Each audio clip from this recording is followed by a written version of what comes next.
Hi sis! So, mga sisi, mag-answer tong comments from Clement Perry, 04. So, sabi niya, ano-ano po dalhin ng requirements for medical and OFC interview me?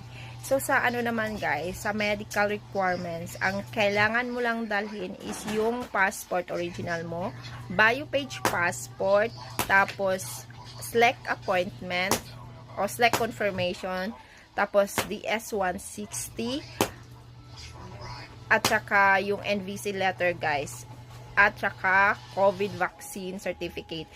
Pero may bago silang ngayon, may bago silang patakaran ngayon.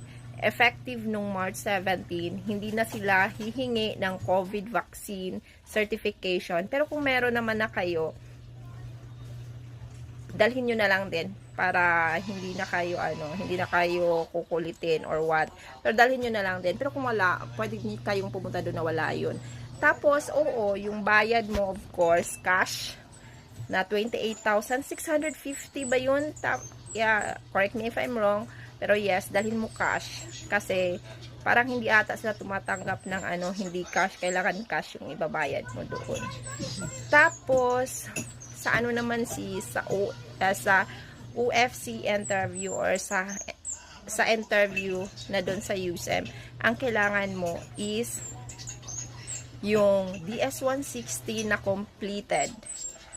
Tapos, yung sinumar mo, PSA birth certificate at live birth certificate, guys. Yun yung dadalhin mo. Tapos, sinumar, NBI, police clearance from other country, kung nagtatrabaho ko sa ibang country, except Saudi Arabia. Kasi hindi na nila yun hihingiin. Tatanungin ka lang, pero hindi na nila yun hinihingi. Kasi nakalagay dun sa portal nila na as long as hindi ka na babalik sa Saudi Arabia or hindi ka na nagsistay sa Saudi Arabia, you're exempted for the police clearance.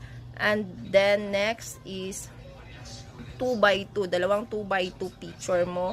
Hihingi yan doon sa interview mo. Tapos,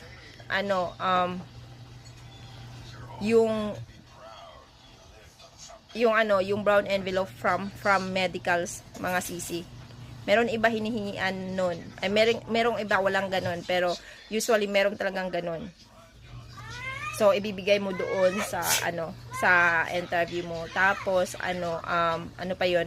Sa fiancé naman na requirements is kailangan mo ko divorce decree, certified true copy na divorce decree from your fiancé. Yun lang naman yung hinihingi sa